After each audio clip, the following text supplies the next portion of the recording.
우리 사도신경으로 우리의 신앙을 고백하겠습니다. 전능하사 천지를 만드신 하나님 아버지를 내가 믿사오며 그 외아들 우리 주 예수 그리스도를 믿사오니 이는 성령으로 잉태하사 동정녀 마리아에게 나시고 본디오 빌라도에게 고난을 받으사 십자가에 못 박혀 죽으시고 장사한 지 사흘 만에 죽은 자 가운데서 다시 살아나시며 하늘에 오르사 전능하신 하나님 우편에 앉아 계시다가 저리로서 산 자와 죽은 자를 심판하러 오시리라. 성령을 믿사오며 거룩한 공회와 성도가 서로 교통하는 것과 죄를 사하여 주시는 것과 몸이 다시 사는 것과 영원히 사는 것을 믿사옵나이다. 아멘. 찬송가 451장을 함께 찬송하겠습니다.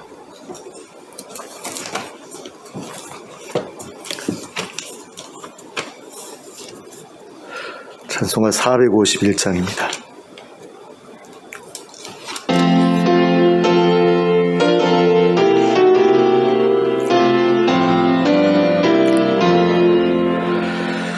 예수 영광 보리사 사람 되신 것 보고 너도 고난 당하나 길이 참으라.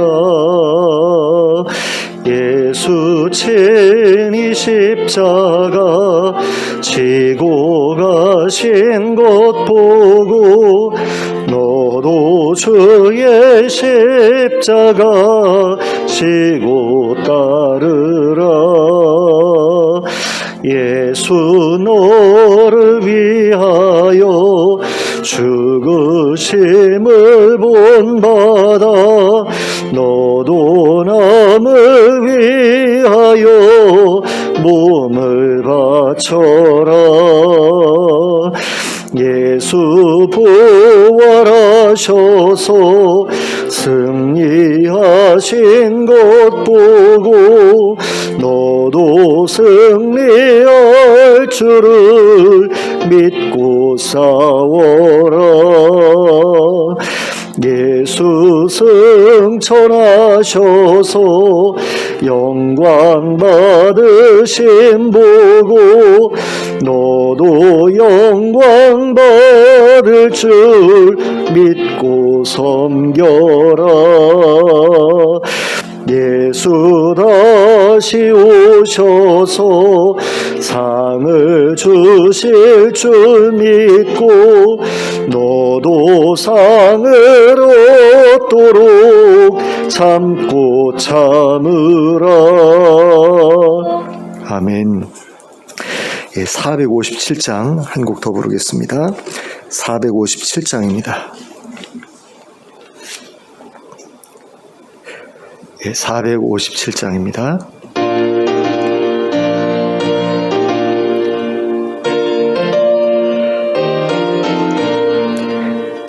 겟세마네 동산에 주를 생각할 때에 근심이나 걱정을 외면할 수 있을까? 나를 항상 버리고 주를 따라가리라. 빌라도의 뜰에선 주를 생각할 때에 수치됨과 아픈 것 못 견딜 수 있을까? 길이 참고 묵묵히 주를 따라가리라. 갈보리산 올라간 주를 생각할 때에 나의 받는 괴로움을 비교할 수 없으리. 십자가를 지고서 주를 따라가리라. 무덤에서 부활한 주를 생각할 때에 환난이나 죽음도 두려울 것 없으리. 승전가를 부르며 주를 따라가리라. 아멘. 하나님의 말씀 함께 보시겠습니다. 마태복음 27장 45절부터 56절까지의 말씀을 함께 합독하도록 하겠습니다.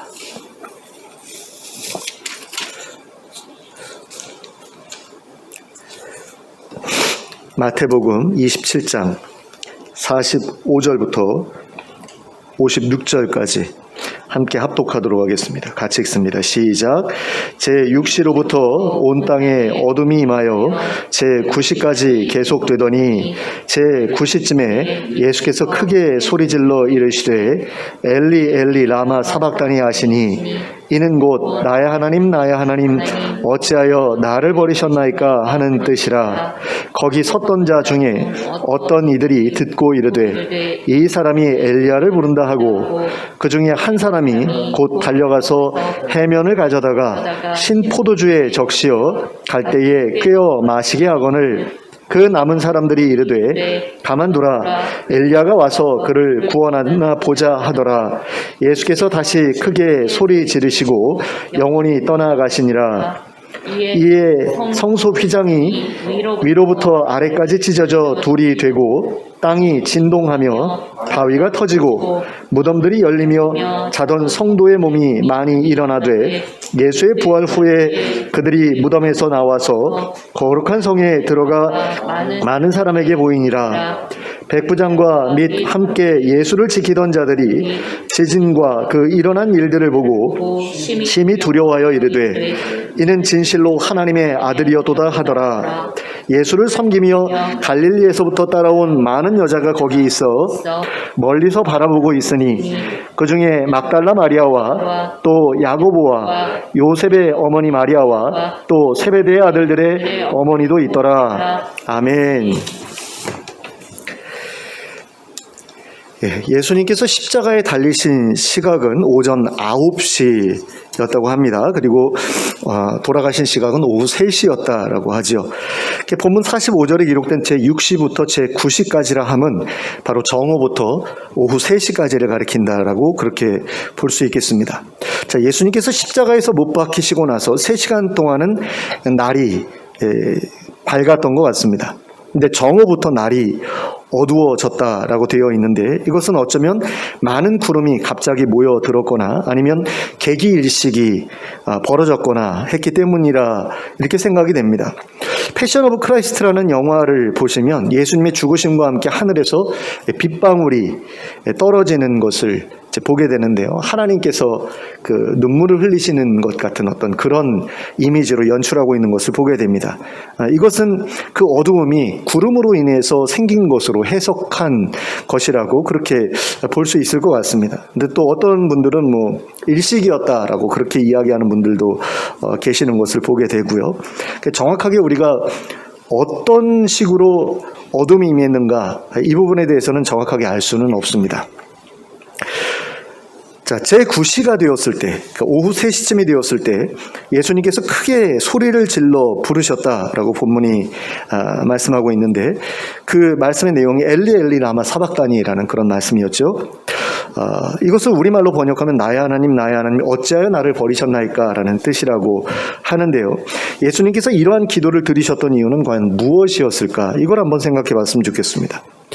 자, 예수님께서 이러한 기도를 드리신 이유, 그것은 예수님께서 이 시점에 이르러 자신이 하나님과 분리되는 것 같은 느낌을 받으셨기 때문이었다. 이렇게 생각해 볼 수 있겠습니다. 그러니까 하나님의 영이 자신을 떠나가는 듯한 그런 느낌을 받으셨기 때문에 어째서 나를 버리셨습니까? 라는 그런 말씀을 하셨다라는 거죠. 그리고 어쩌면 그것은 실제로 벌어진 일이었을 가능성이 큽니다. 왜냐하면 하나님의 영은 생명의 영이시기 때문에 생명의 영이 계신 곳에는 죽음이 찾아올 수 없잖아요.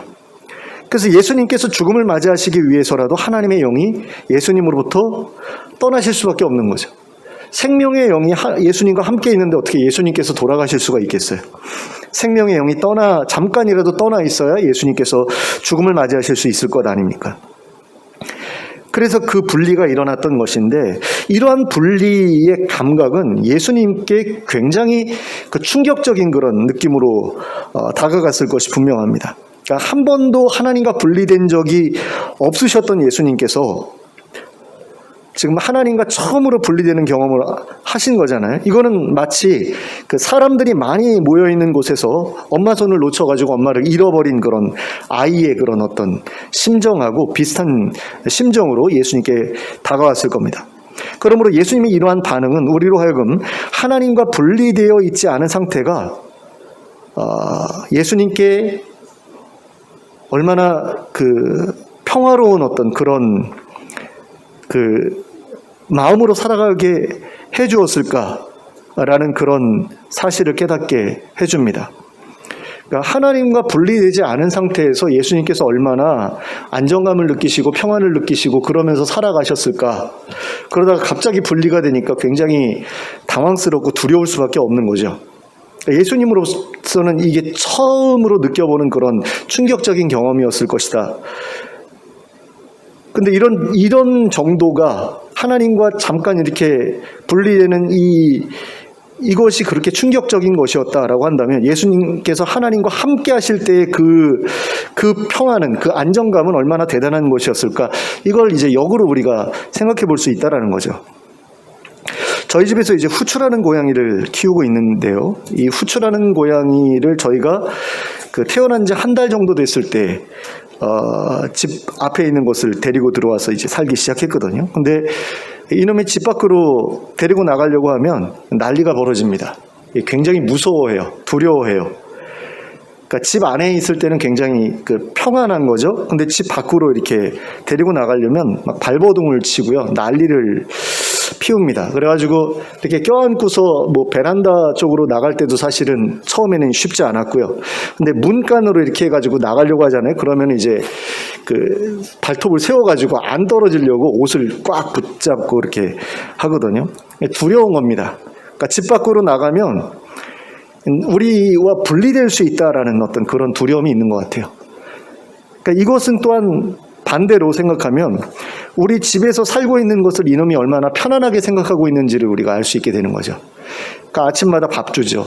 저녁 때도 밥 주죠. 그리고 밥 주고 난 다음에는 또 그루밍도 해줘야 돼요. 그러니까 밥 먹은 다음에는 꼭 와가지고 이제 빗질 해달라고 그렇게 하거든요. 그거 안 해주면 계속 야옹야옹 거려가지고 노이로제가 걸릴 정도로. 그래서 아침에 밥 주고 그루밍 해줘야 되고 저녁 때 밥 주고 그루밍 해줘야 되는데 이거 잘 몰랐어요, 사실. 얼마 전까지도 그루밍을, 아니 고양이들은 자기가 알아서 그루밍을 하는데 왜 자꾸 와가지고 이러나, 귀찮게 하나. 근데 이게 그 엄마 밑에 있을 때 경험했던 일이 아닌가라는 생각이 들어요. 엄마가 젖 먹은 다음에 그루밍 해주고 젖 먹인 다음에 그루밍 해주고 이거를 해준 게 이 녀석 그 기억에 있는 거죠. 그러니까 우리를 부모라고 생각하는 겁니다. 근데 우리가 집 밖으로 얘를 데리고 나가면 이게 자기 엄마가 자기를 버렸을 때 어떤 기억이 나는 것 같아요. 그래가지고 이제 안 떨어지려고 버려지지 않으려고 그렇게 발버둥 치는 게 아닌가라는 그런 생각이 들거든요. 집 밖으로 나가면 실제로 집 밖으로 내보내서 이렇게 쫓아내버리면 아마 얼마 가지 못해서 죽을 가능성이 크죠. 자기 힘으로 살아갈 능력을 얘는 훈련받지 못했잖아요. 배우지 못했잖아요. 근데 우리와 함께 있게 되면 어떻게 되느냐. 이 녀석은 15년에서 20년 가까이를 편안하게 살 수 있게 되거든요. 근데 길냥이들의 평균 수명은 한 3년에서 5년 정도밖에 되지 않는다고 그래요. 그러니까 이 길냥이들은 자기 힘으로 살아가거든요. 그러니까 어른스럽죠. 그러니까 집에서 키워지는 고양이들은 죽을 때까지도 그 어린아이와 같은 상태를 못 벗어난대요. 그러니까 애기 고양이 같은 어떤 그런 그 습성을 그대로 가지고 산다고 그러는데, 길냥이들은 이제 자기가 부모와 떨어져 가지고 독립해서 어른스럽게 살아갈 수밖에 없으니까 집 고양이하고 비교하면 굉장히 능력이 있죠. 굉장히 능력이 있고 자기 힘으로 세상을, 그 거친 세상을 살아가는 가운데 3년에서 5년은 버틸 수 있는 그런 능력이 이놈들에게 있는데 집냥이들한테는 전혀 그런 게 없죠. 근데 그럼에도 불구하고 주인이 있기 때문에, 집사가 있기 때문에 길냥이들이 누리지 못하는 모든 것들을 누리면서 살아간다라는 겁니다. 그러니까 캣타워라는 걸 가지고 살아가는 고양이들도 있죠. 캣타워 한 20만 원에서 30만 원 정도 하는 그런 고양이 빌딩 같은 건데, 자기 빌딩도 있고요. 또 화장실도 하나 아니고 2개 이상 가지고 있는 그런 고양이들도 있습니다. 사람들보다 더 비싼 그런 음식을 가지고 먹으면서 살아가는 그런 고양이들도 있고요.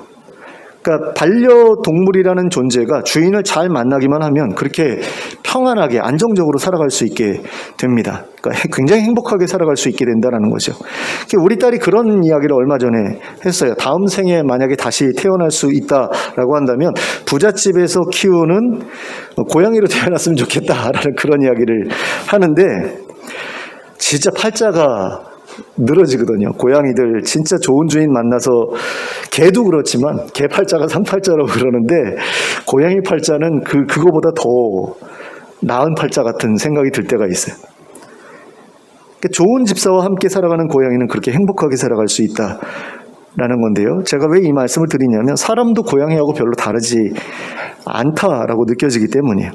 그러니까 고양이가 사람들에게 반려동물인 것처럼 사람도 하나님께는 반려동물 같은 그런 존재라는 생각을 저는 하거든요. 저희 집 사람은 이런 이야기하면 좀 별로 좋아하지는 않아요. 근데 저는 뭐 이런 비유가, 기분이 나쁘면 그 사람은 하나님과 자신의 어떤 그 갭을 제대로 인식하지 못하는 사람이라서 그런 생각을 한다라는 그런 생각을 합니다.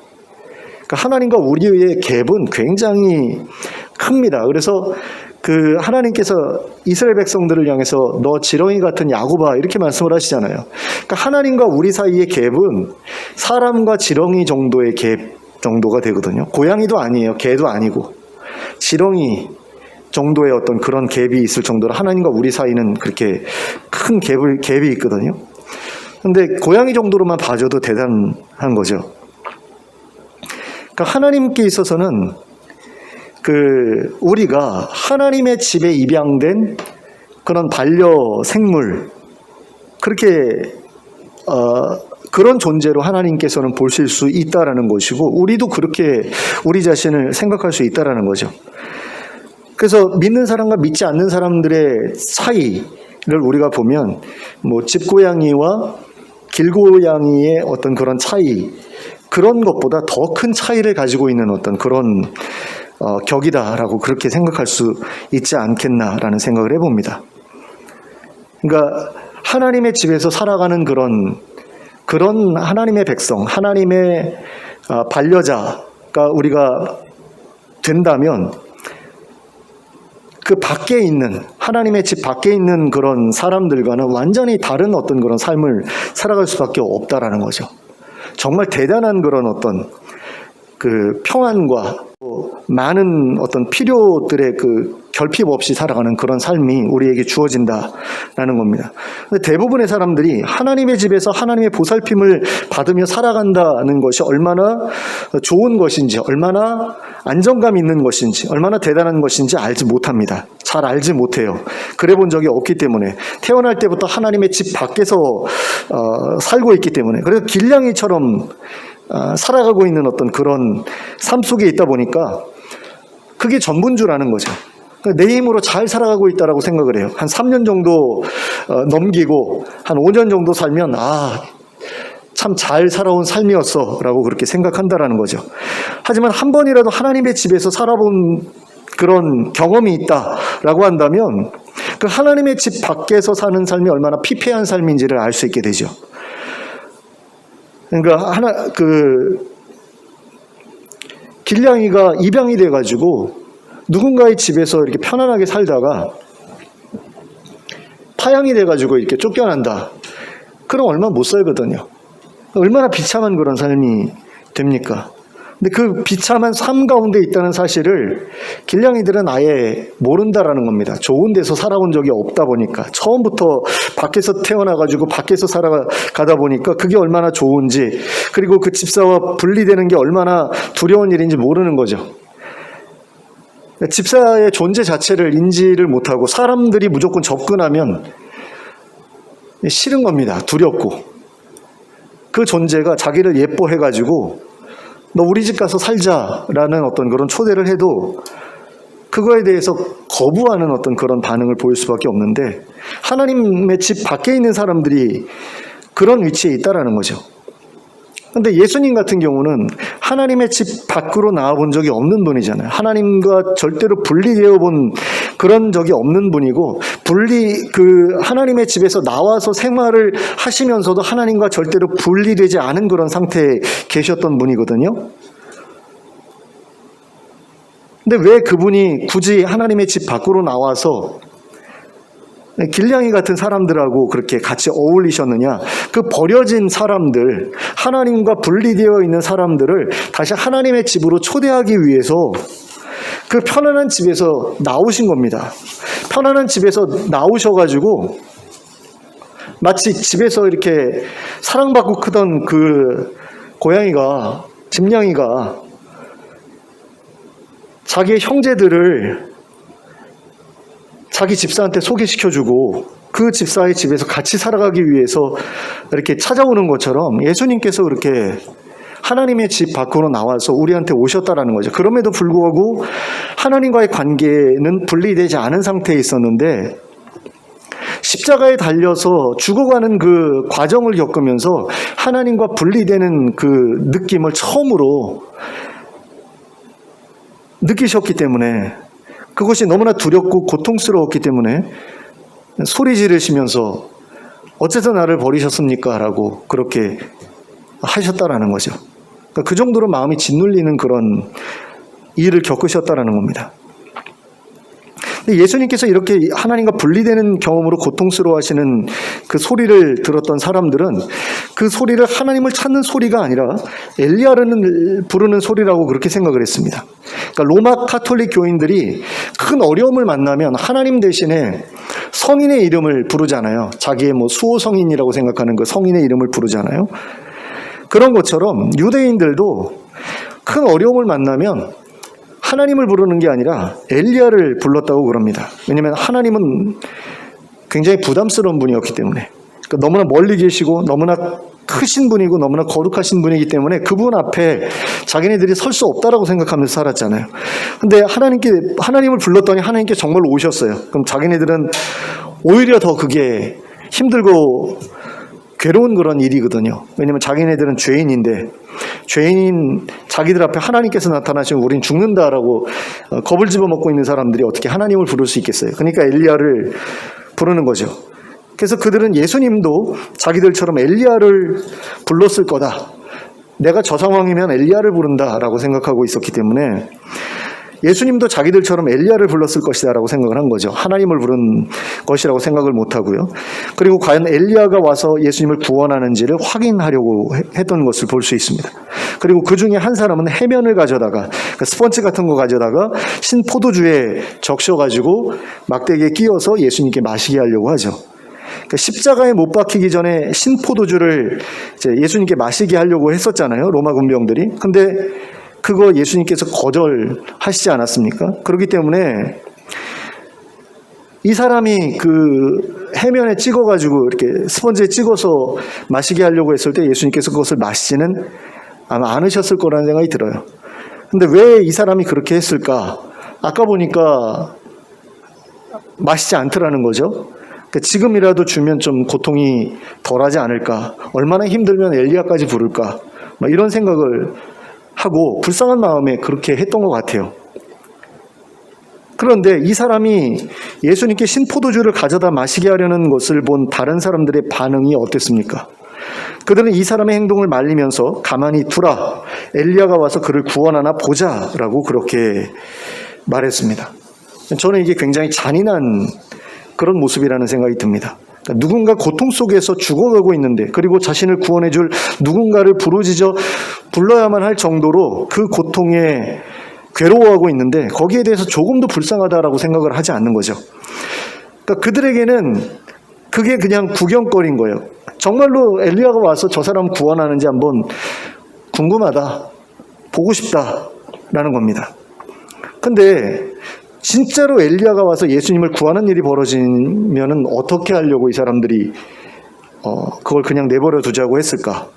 저는 그런 생각이 들어요. 그러니까 이 사람들이 과연 예수님께서 십자가에 못 박히도록 내버려둔 그 일에 대해서 엘리야가 과연 책망하지 않을 거라고 생각했을까? 그리고 책망을 했을 때 자기네들은 상관없는 일이라고 그렇게 발뺌할 그런 마음이 이 사람들에게 있었을까? 그러니까 사실 예수님이 십자가에 못 박힌 것에 대해서 하나님의 백성이라면 그걸 저지했어야 되는 어떤 책임이 있잖아요. 근데 그런 어떤 노력들은 전혀 없고 오히려 바라바를 내달라 그러면서 예수님을 대신 십자가에 못 박아라 그랬던 어떤 그런 외치던 사람들 가운데 이 사람들도 있었을 텐데, 그거에 대해서 엘리야가 정말로 와서 예수님을 구원하시게 되면 자기네들한테 책임을 묻을 거라는 생각을 이 사람들이 원래는 했어야 맞는 거 아닙니까? 근데 전혀 그런 생각 못하고 있었거든요. 그러니까 정말로 엘리야가 와서 예수님을 구원할 거다라는 생각을 이 사람들은 조금도 안 하고 있었다는 얘기죠. 그런 기대가 전혀 없었다는 이야기입니다. 그런 마음이 조금이라도 있었다면 예수님께 호의를 베풀고자 했던 그 사람의 행동을 제지하지 않았을 거예요. 그렇잖아요. 저렇게 불쌍한데 어떻게든 도와야 되겠다. 그렇게 생각한 사람의 행동을 왜 제지했을까? 엘리야 안 올 거라고 생각을 한 거죠. 이 사람들은 예수님께서 십자가에서 반드시 죽게 될 거라고 생각을 했습니다. 그러니까 이변은 일어나지 않을 것이다 라고 생각을 한 거죠. 그러니 우리는 구경이나 하자라고 생각을 했던 겁니다. 그러니까 누군가의 죽음을 그저 구경거리로만 생각하고 있는 그런 모습을 보는데 얼마나 잔인한 모습인가라는 그런 생각이 들고요. 그런 사람들 앞에서 죽어갔던 예수님은 또 얼마나 불쌍한 분인가라는 그런 생각을 우리가 하지 않을 수가 없죠. 그러니까 내가 죽어갈 때 내 옆에 사람들이 와가지고 죽지 말라고 어떻게든 힘내서 살아보라고 그렇게 이야기하면 얼마나 그 죽음이 복된 죽음이에요. 그런데 그 죽음을 구경하려고 구경꾼들이 모여준다? 어떻게 되지는지 보자. 뭐 이런 어떤 그런 악한 생각을 가지고 지금 모여있는 사람들에게 둘러싸여서 지금 죽어가고 계신 거거든요, 예수님이.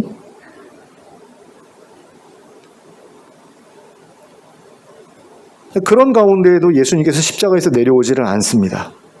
우리 같으면 내려가고 싶었을 것 같아요. 그런 유혹이 막 생겼을 것 같습니다. 이 새끼들 다 죽여버릴까? 내려가서. 그런 생각 들었을지도 모르겠어요. 6시간 동안 십자가에 매달려 계셨거든요. 그 매달려 계시는 동안 무슨 생각을 하셨을까가 저는 진짜 굉장히 궁금했어요. 내가 십자가에 못 박혀 있었으면 아무 생각도 못할 정도로 그 고통이 고통스러워가지고 그 고통에만 내 마음을 뺏기고 있었을까? 도대체 무슨 생각을 했을까? 생각해보면 그 고통에 대한 어떤 그런 원망, 이걸 누군가한테 돌려야지만 그 고통을 버틸 수 있었을 것 같거든요. 그래서 예수님 옆에 달렸던 그 강도들이 왜 예수님을 욕을 합니까? 그러니까 뭔가 이렇게 자기네들의 죽음에 대해서 뭐 억울함도 좀 있었을지도 모르고 어쨌든 굉장히 자기들로서는 힘든 그런 상황이잖아요. 근데 그 힘든 상황을 버텨내기 위해서 누군가라도 욕을 좀 해야지 내가 버틸 수 있겠다. 그래서 그 사람들이 예수님을 욕한 것 같은데, 그럼 예수님도 누군가를 욕을 하든가 그랬어야지 버티기가 좀 쉬우셨을 것 같거든요. 그러니까 사단을 욕했을 수도 있죠. 우리 같으면 그랬을 수 있죠. 마귀 새끼 때문에 내가 십자가에서 죽는다 그러면서 마귀 새끼를 욕하는 거는 뭐 죄가 아니니까 욕을 하셨을 수도 있겠지만 예수님께서 뭐 굳이 그렇게까지 하시지는 않으셨을 것 같아요.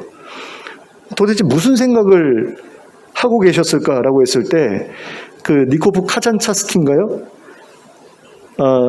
스키가 아니라 키스, 카잔차키스죠. 그 사람이 그 그리스도 최후의 유혹이라는 그런 그 책을 이제 소설을 썼는데 거기 보면 이제 십자가에서 매달려 있는 상태에서 사단의 그런 유혹에 계속 시달리세요.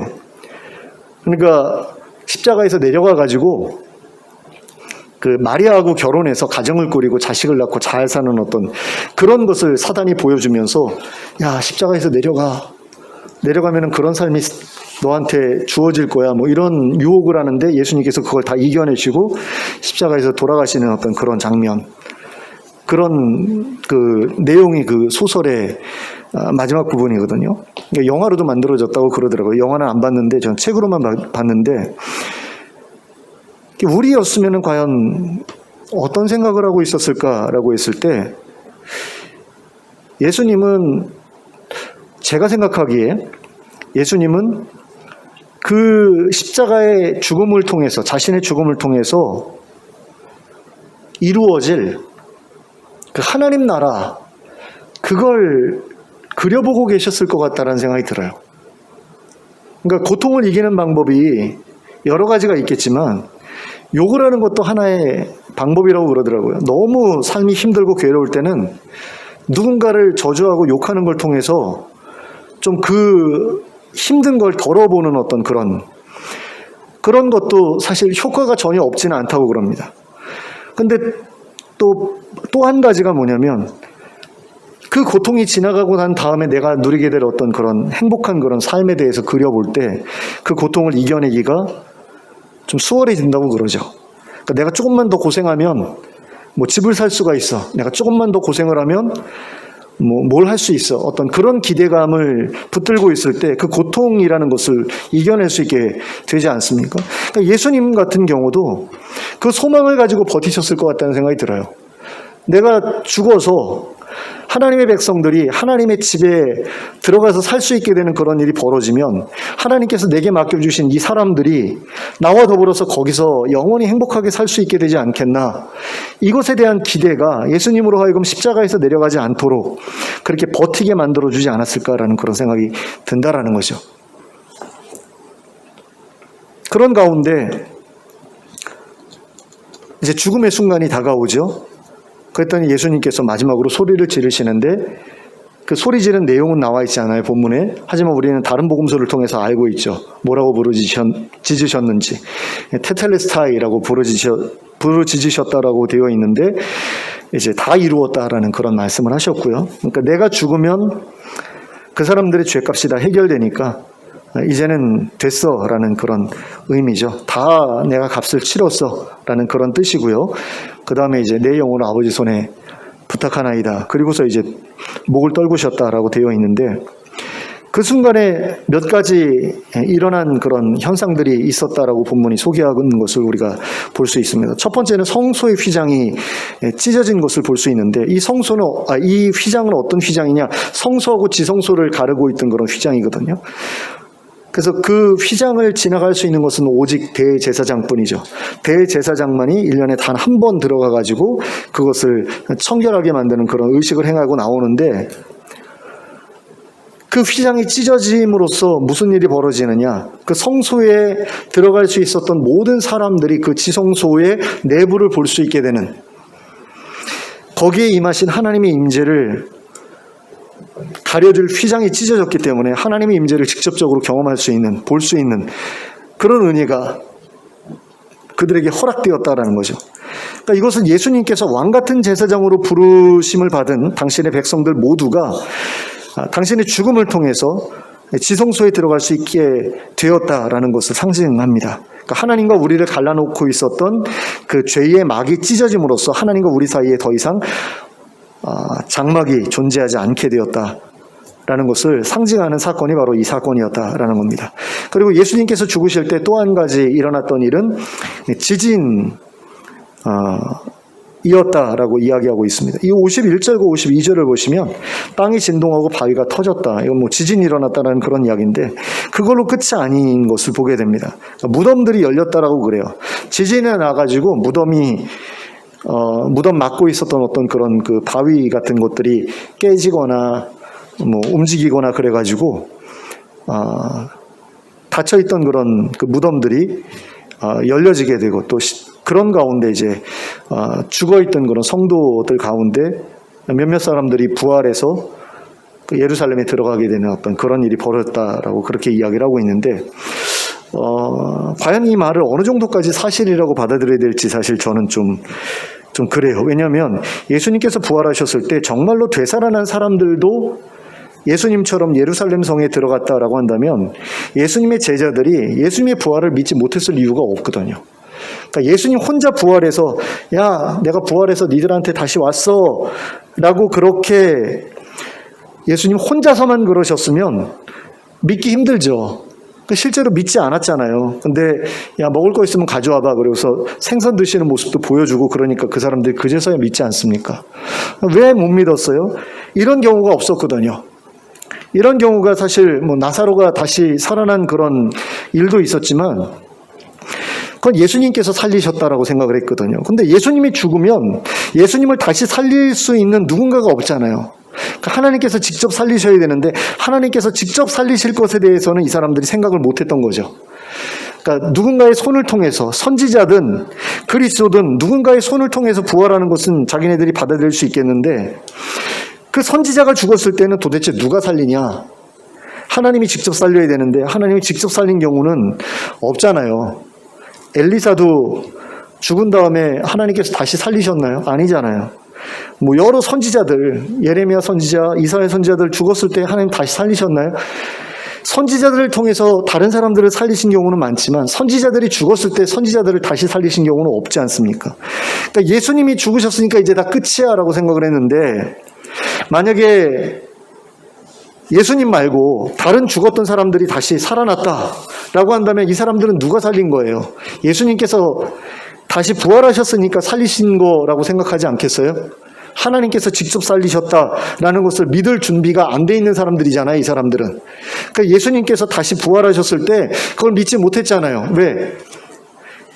예수님이 다른 사람들 살리는 거는 알겠는데 그 살리던 사람이 죽으면 그 사람 누가 살려? 하나님께서 친히 살리실 것 같지는 않고 누군가가 살려줄 사람이 있어야 되는데 만약에 예수님이 죽으신 이후에 많은 사람들이 무덤에서 살아가지고 예루살렘에 들어갔다. 그러면 이거 예수님이 다시 살아나서 살리신 거구나 이렇게 생각할 수밖에 없잖아요. 아니면 예수님을 대신할 어떤 다른 선지자가 나타났다라거나 뭔가 그래야 되는데 그런 게 전혀 없었던 거죠. 그러니까 예수님께서 부활해서 야 나 다시 살아났어 라고 나타나셨을 때 제자들이 믿지 못했던 거라는 겁니다. 그래서 제가 볼 때는 이 부분은 좀 과장된 기록이 아닐까라는 그런 생각도 좀 들어요. 실제로 이 일이 벌어졌을까? 벌어졌으면 도대체 몇 명이나 살아났을까? 그러니까 정말로 이게 사실이면 몇 명이 살아났다. 누구가 다시 살아나서 들어갔다라는 것까지 기록했으면 굉장히 신빙성이 있고 좋지 않았을까요? 근데 이거에 대해서는 기록하고 있지 않거든요. 그러다 보니까 자유주의 학자들 같은 경우는 안 믿죠. 예수님 부활한 게 뻥이야 라는 식으로. 예수님이 부활했다라는 것은 그 제자들의 마음 가운데 예수님이 부활한 거다. 마음 가운데 부활한 거다. 그래서 예수님의 생각, 예수님의 사상, 이런 것들, 철학 이런 것들이 제자들의 마음속에서 다시 불일듯 일어난 것을 예수님의 부활로 표현하고 있는데 실제로 예수님이 육체적으로 부활하신 거 아니다. 이렇게 말하는 사람들도 있습니다. 그 사람들 같은 경우는 그냥 예수님의 삶을 본받는 우리가 되자. 이걸로 끝이에요. 그러니까 정말로 하나님 나라가 있고 그 하나님 나라에서 부활한 사람들이 영원히 살아가게 될 것이다. 이것에 대해서 별로 기대가 없습니다. 그리고 이 사람들은 예수님의 십자가 죽음도 그러니까 하나님이 원하시는 그런 세상을 만들기 위해서 유토피아를 만들기 위해서 노력하다가 죽임당한 어떤 그런 그 운동가의 죽음 정도로 보고 그 죽음이 헛되지 않았다라고 생각하면서 우리도 그분처럼 그런 운동을 하다가 사회운동을 하다가 죽으면 우리도 영원히 사람들에게 기억될 것이고 끝내는 정말 예수님이 꿈꾸던 그런 세상이 이루어질 거다. 어떤 이런 기대를 가지고 이제 그 사람들은 신앙생활이라는 것을 하거든요. 그러니까 전혀 신비나 기적 같은 거 이런 거 인정 안 하죠. 예수님은 그냥 그 체게바라처럼 좋은 세상을 위해서 일하다가 비극적인 죽음을 맞이한 어떤 그런 그 선지자 뭐 이런 식으로 생각을 하는 거예요. 그러니까 이 사람들은 십자가의 죽음의 의미가 그 거룩한 희생 정도인 거죠. 그걸 통해서 뭐 영원히 그 지속되는 어떤 그런 세상에 간다, 이거는 없는 겁니다. 근데 하지만 그럼에도 불구하고 이 사람들은 그 좋은 세상에 대한 어떤 기대가 있거든요. 그 좋은 세상을 위해서 그 좋은 세상을 만들어가기 위해서 우리가 노력해야 될 그런 책임이 있다라고 그 사람들은 생각을 하는데, 정통 신앙을 가진 사람들은 그 예수님의 십자가 죽음이 우리의 죄 문제를 해결해서 하나님과 어떤 신앙적인 교류가 가능해지도록 만든 어떤 그런 사건, 거기서 멈춥니다. 그러니까 하나님의 나라라는 그 좋은 세상을 만들어가야 될 하나님의 백성으로서의 책임에 대해서는 조금 뭐랄까요? 소홀하다고 해야 될까요? 아니면 그 정도까지 시야가 넓지 않다고 해야 될까요? 그래서 좀 편협해요, 둘 다. 제가 볼 때는. 저는 예수님의 죽음이 우리와 하나님과의 끊어진 관계를 다시 이어주고, 동시에 그 예수님께서 십자가를 지시면서 그 소망하셨던 어떤 그런 그 하나님 나라에 대한 그런 기대, 이것에 대해서도 우리가 생각해야 된다고 생각이 되거든요. 그러니까 예수님께서 십자가에 달려가지고 내가 죽어야지 이 사람들이 하나님과의 관계가 회복이 되고 이 사람들이 더 이상 죄값을 치르지 않아도 되고, 거기에서 멈추지 않으셨을 거라는 거죠. 그러니까 죄에서 용서받는 어떤 그런 것을 넘어서 그 다음에 하나님 나라에 들어가서 영원히 함께 살아가게 될 어떤 그런 복된 순간을 예수님께서 머릿속에 그리시면서 그 십자가를 이겨내셨을 거다라고 그렇게 생각이 든다라는 겁니다.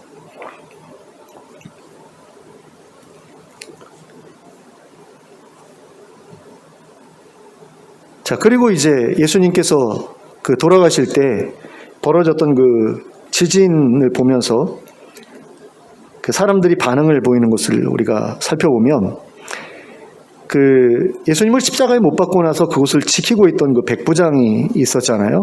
그리고 총독의 군병들이 있지 않았습니까? 그 사람들의 반응을 보면 그 일 때문에 모두가 두려워했던 것을 봅니다.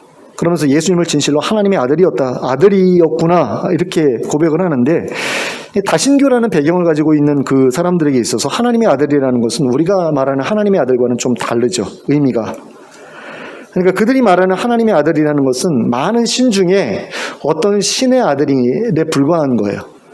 근데 우리에게는 유일한 신의 유일한 아들이죠. 그러니까 좀 다르죠. 그러니까 제우스한테는 여러 아들들이 있었잖아요. 그러니까 그런 아들들 가운데 하나와 비슷한, 뭐 헤라클레스 같은 어떤 그런 특별한 존재, 이 정도로 이 사람들은 약간 좀 신적인 능력을 가진 어떤 그런 존재였을 것이다 라고 생각을 했다면, 우리가 하나님의 아들이라고 생각할 때에는 하나님과 같은 어떤 그런 존재로서의 특별한 분이잖아요. 그러니까 그 사람들의 생각과 우리의 생각은 다르죠, 예수님을 바라보는. 그렇지만 유대인들보다는 이 사람들이 조금 더 나은 어떤 그런 모습을, 그런 견해를 가지고 있었던 것 같다는 생각이 들어요. 유대인들 가운데에는 그와 같은 고백이 전혀 없었거든요. 그러니까 예수님을 통해 이루어지는 하나님 나라의 표적을 보면서도 예수님을 하나님께서 보내신 사람으로 인정하지 않았고요. 또 예수님이 돌아가실 때 벌어진 어떤 지진이라든가 이런 것들을 보면서도 예수님은 하나님이 보내신 분이다 이렇게 생각하지 않았죠. 그러니까 자기 백성들로부터 정말 버림받은 거예요, 예수님은. 근데 예수님께서는 그렇게 버림받은 것에 대해서 별로 개의치 않으셨다라는 겁니다. 그들이 그런 반응 보이는 거에 대해서 별로 예수님께서는 섭섭해하지 않으셨어요. 왜 그랬을까라고 했을 때 예수님께 중요했던 것은 오직 하나님과의 관계였기 때문에 그렇습니다. 그러니까 하나님과 분리되는 것은 너무나 고통스러운 일인데, 사람들과 분리되는 것은 예수님께는 별 문제가 아닌 거예요. 사람들 앞에서 수치스러운 것도 별 문제가 아닌 겁니다. 예수님께는 하나님과의 관계 속에서 하나님 앞에 수치스러운 것이 예수님께는 큰 문제였고, 하나님과 분리되는 것이 큰 문제였지, 사람들 앞에서 수치스럽고 사람들과 분리되는 것, 예수님한테는 별로 큰 문제가 아니었다라는 거죠. 그리고 예수님께 또 중요했던 것 한 가지를 덧붙이면 자신에게 붙여주셨던, 하나님께서 맡겨주셨던 그 사람들과의 관계가 예수님께는 중요했던 거죠. 그러니까 영원한 나라에서 함께 하게 될 존재는 누굽니까? 하나님이죠. 그리고 하나님의 백성들 뿐이잖아요. 그리고 그들을 위해서라면 자신의 목숨도 내어놓을 수 있다라고 예수님은 생각하셨기 때문에 그분께 있어서 가장 중요했던 것은 하나님이고 하나님의 백성들이고 그들과 함께 그 영원한 나라에서 함께 살아가게 될 그 미래의 아름다운 그런 삶, 이것이 예수님께는 가장 중요한 일이었다라는 겁니다. 그래서 세상 사람들이 예수님을 향해서 손가락질하고 조롱하고 비웃고 침뱉고 때리고 하는 그런 것들이 예수님한테는 별로 그렇게 심각한 문제가 아니었다라는 겁니다. 근데 우리한테도 그것은 마찬가지다라는 거죠. 세상 사람들이 우리를 향해서 뭐라고 하든 그것은 우리에게 별로 중요한 그런 문제가 아니라는 겁니다. 왜 그렇습니까? 그들은 우리와 더불어 영원한 삶을 함께 살아갈 그런 사람들이 아니기 때문이죠. 그 사람들이 우리더러 무능하다라고 이렇게 이야기할 수 있어요. 근데 그 무능하다라고 말하는 게 이거거든요. 자기네들은 자기네들의 힘으로 살아가고 있대요. 나는 내 힘을 믿어, 내 주먹을 믿어, 뭐 이렇게 얘기를 하는데 저것들은 나약하기 때문에 하나님을 믿어 라고 그렇게 이야기를 한다는 거죠.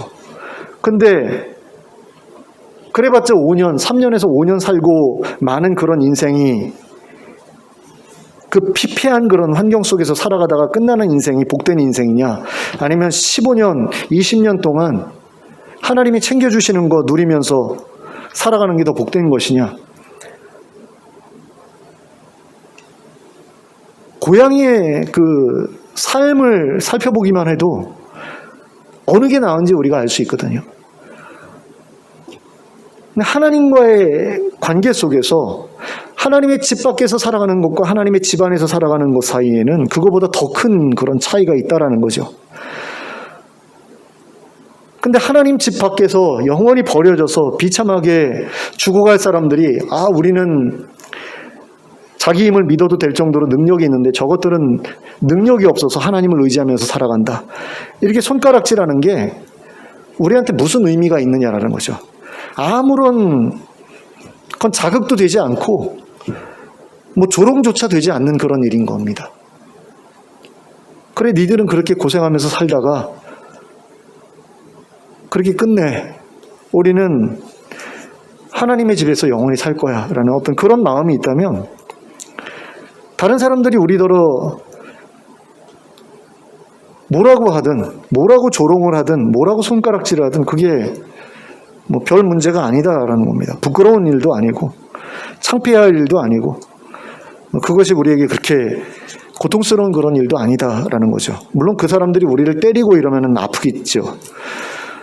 말로 뭐라고 하는 거 가지고 우리가 스트레스 받을 필요 없을 정도로 그들의 그런 소리들이 별로 의미 없는 소리라는 겁니다.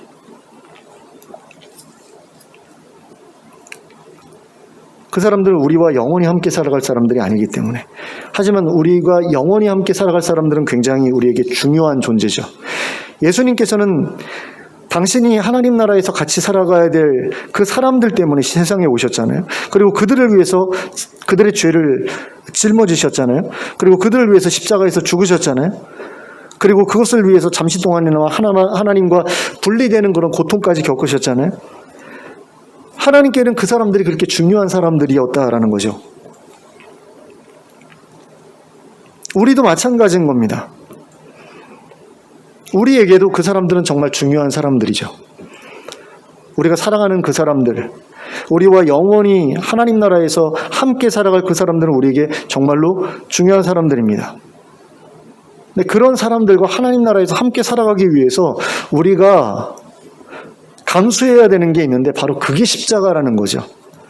예수님께서는 진짜 십자가를 지셔야 됐지만 우리는 그런 십자가는 아니더라도 다른 종류의 십자가를 져야만 한다라는 겁니다. 그 십자가를 져야지 그 사람들과 하나님 나라에 들어가서 영원히 함께 살아가는 그것이 부끄럽지 않은 일이 될 수 있다는 겁니다. 또 그게 가능한 일이 된다는 거죠. 다른 사람들을 위해서 내가 십자가를 져야 되는데 그 사람들을 위한 그 십자가를 내가 안 지고서는 그 나라에 들어갈 수가 없는데 어떻게 그 십자가를 우리가 지지 않겠다라고 발버둥을 칠 수가 있겠어요? 어떻게든 져야잖아요. 그러면 그 십자가가 우리한테 쉬운 거냐? 절대로 아니라고 그랬죠. 십자가는 절대로 쉬운 게 아니고 너무나 힘든 거고 벗어버리고 싶은 거고 내려가고 싶은 거거든요. 그런데 예수님은 어떻게 버티셨느냐라고 했을 때 당신에게 맡겨진 그 사람들과 영원한 나라에서 함께 살아갈 그 미래를 소망하셨기 때문에, 꿈꾸셨기 때문에, 그것을 머릿속으로 그리셨기 때문에 그 십자가에서의 6시간을 버텨내실 수 있으셨을 거라는 겁니다. 저는 그게 가장 컸을 거라고 생각을 해요. 십자가에 못 박혀 있는 동안 나를 십자가에 못 박으니 마귀 새끼 내가 죽여버려야지 뭐 이러면서 막 그 욕하는 어떤 그런 것보다도 예수님께서 조금만 더 버티자. 조금만 더 버티면 돼. 그러면 내가 사랑하는 사람들과 영원히 하나님 나라에서 행복하게 살 수 있어. 내가 잠시 동안 하나님과 분리되는 이 고통을 내가 겪고 있지만 이 고통이 지나가고 난 다음에는 내가 정말 사랑하는 사람들과 더 이상 헤어지지 않고 영원히 함께 살아가게 될 거야라는 어떤 그런 기대감, 그런 소망, 그것 때문에 예수님께서는 그 십자가를 참아내셨고 거기서 죽으실 수 있으셨다라는 겁니다. 그러니까 우리가 십자가에서 내려가지 않도록 버틸 수 있게 해주는 그런 무언가가 있다면 그것은 하나님 나라에 대한 소망뿐이다라는 겁니다. 하나님 나라에 대한 소망만이 우리로 하여금 십자가를 견뎌내게 할 수 있다라는 거죠. 하나님 나라에 대한 소망만이 우리로 하여금 십자가의 죽음을 기꺼이 받아들이게 할 수 있다라는 겁니다. 내가 왜 십자가를 져야 돼? 내가 왜 죄를 참아야 돼? 내가 왜 저런 사람까지 참아가면서 내가 이 교회를 다녀야 되지? 그러면서 교회 쉽게 옮기는 사람들 너무나 많잖아요.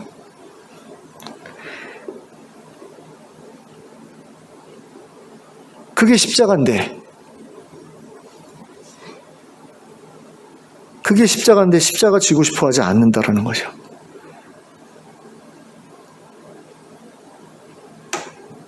근데 수준이 안 돼서 그런 것 같아요.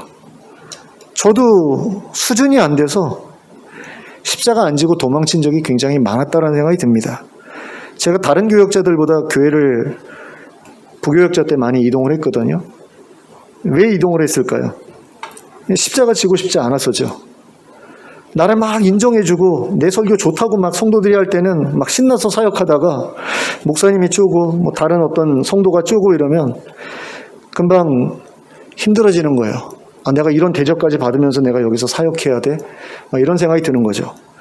편한 자리를 찾아가는 건데 그게 십자가에서 내려가는 거잖아요. 근데 왜 그 편한 자리로 내려가는 게 그렇게 별로 부담스럽지가 않았느냐? 그거 십자가로 생각 안 했거든요. 그걸 내가 감당해야 된다라는 생각을 안 했어요. 내가 왜 이런 대접을 받으면서 여기에 있어야 돼? 라는 생각을 했기 때문에 나는 이런 대접을 받을 만한 사람이 아니야 라는 그런 생각을 했기 때문에 제가 쉽게 다른 교회로 옮겨갈 수가 있었던 거죠. 여기가 내 자리고 여기가 내가 십자가를 지고 내가 여기서 죽어야 된다라는 생각을 못했기 때문에 자꾸 옮기고 싶어 했던 거라는 생각이 들어요. 그리고 실제로 그때는 그 정도 수준이 안 됐던 거죠. 십자가를 감당할 만한 수준이 안 됐던 거죠. 그런 주제에 제가 목회를 한다고 부교역자로 여기저기를 돌아다니고 있었던 겁니다. 그러면서 훈련을 시키신 것 같아요. 근데 지금은 어떤가 잘 모르겠어요. 십자가를 제가 질 수 있는가 그리고 지고 있는가 잘 모르겠습니다. 너무 많이 힘든 어떤 그런 일들을 겪으면서 완전히 나락으로 떨어졌었잖아요. 살고 싶지 않은 그런 마음까지 가졌었는데 그런 마음 가지고 십자가 진다라는 건 사실 불가능하죠. 그래서 뭐 여러 가지 도움을 얻어서 다시 일어서 가고 있는데 결국에 제가 다시 일어서서 제가 더 이상 주저앉지 않고 제 십자가를 질 수 있는 어떤 그런 그 방법이 있다면 하나님 나라에 대한 어떤 분명한 소망을 가슴 속에 벅찬 감정을 가지고 품는 것 말고는 없을 것 같다는 생각이 들어요. 하나님 나라에 들어가면 우리 최 집사님하고 또 우리 홍 목사님하고 또 우리 믿는 가족들하고 영원히 재미있게 거기서 살 수 있을 거야. 그걸 위해서 내가 조금만 힘을 내보자, 버텨보자. 이러지 않으면 어려울 거라는 거죠. 그래서 우리에게 필요한 게 하나님 나라의 소망입니다. 하나님 나라에 들어가서 정말로 거기서 내가 하나님과 더불어서 또 나에게 맡겨진 사람들, 내가 책임져야 될 그런 사람들과 정말 재미있게 행복하게 살고 싶어. 이런 마음을 우리가 가져야만 우리가 그 예수님께서 십자가에 6시간 버티셨던 것처럼 우리도 힘들고 괴로운 그 순간을 이겨낼 수 있다라는 거죠. 그래서 이 소망을 가지고 우리도 예수님처럼 십자가를 지고 또 예수님께서 십자가에서 죽으심으로써 사랑하는 사람들을 하나님 나라로 초대하는 그런 일을 하셨던 것처럼 우리도 똑같이 그렇게 십자가를 지고 십자가에서 죽어서 우리가 사랑하는 사람들, 우리가 영원히 함께해야 할 사람들을 하나님 나라로 초대할 수 있는 저와 여러분 될 수 있기를 예수 그리스도의 이름으로 축원합니다. 기도하겠습니다. 사랑의 하나님 아버지, 우리는 너무나 힘들게 이 세상을 살아가고 있고 또 너무나 커다란 외로움 가운데 힘겨워하고 있습니다. 그런 가운데서 그런 모든 외로움과 또 두려움과 불안함 없이 살아갈 수 있는 하나님 나라라는 것을 우리가 하나님께 약속받았는데 우리가 그것을 경험한 적이 없다 보니 얼마나 좋은지도 모르겠고 그래서 그것을 소망하는 게 별로 그렇게 와닿지 않을 때가 참 많은 것 같습니다.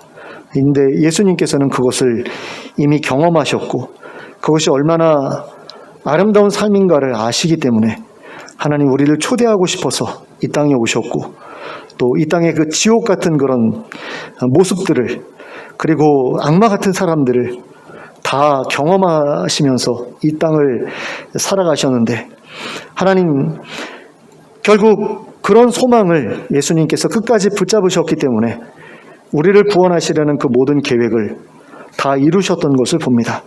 하나님 우리에게도 그와 같은 그런 소망이 있기를 원합니다. 예수님께서 품으셨던 그런 소망이 있기를 원합니다. 하나님 나라에 대한 소망, 그 하나님 나라에서 내가 사랑하는 사람들과 영원히 함께 살아갈 그 소망을 우리가 품을 수 있기를 원하고 그것을 위해서 내가 고통당하고 내가 죽는 것도 견뎌낼 수 있는 그런 우리가 될 수 있기를 간절히 원합니다.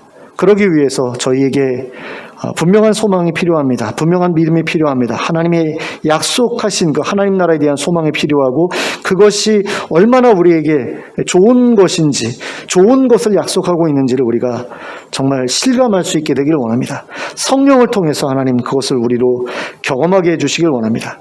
그래서 하나님 나라의 그 복된 삶이 교회를 통해서 경험되게 하시고 교회 안에서 정말 우리의 한 가족됨을 경험하게 하시고 그것이 우리에게 기쁨이 되게 하여 주시고 그것을 하나님 나라에서 영원히 지속하기 위해서라도 내가 십자가를 피하지 말아야 되겠다. 내가 십자가에서 내려가지 말아야 되겠다라는 그런 결심을 하면서 살아가는 저희들 되게 하여 주시옵소서.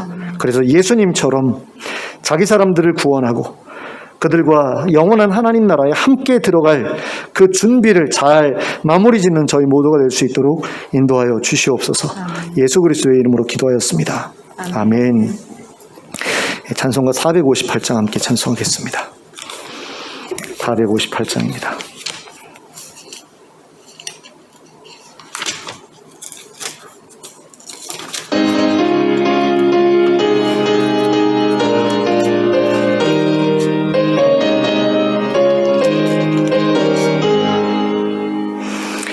너희 마음에 슬픔이 가득할 때 주가 위로해 주시리라.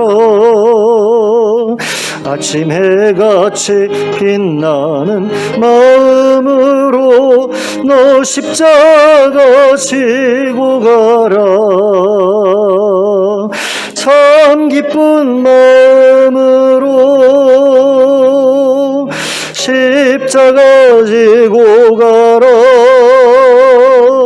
내가 기쁘게 십자가 지고 가면 슬픈 마음이 위로받네. 때를 따라서 주시는 은혜로서 가란 심령의 힘을 얻고 주가 언약한 말씀을 기억하고 너 십자가 지고 가라. 참 기쁜 마음으로 십자가 지고 가라. 내가 기쁘게 십자가 지고 가면 슬픈 마음이 위로받네. 내가 맡은 일 성실히 행할 때에 주님 앞에서 상 받으리. 주가 베푸신 은혜를 감사하며 너 십자가 지고 가라.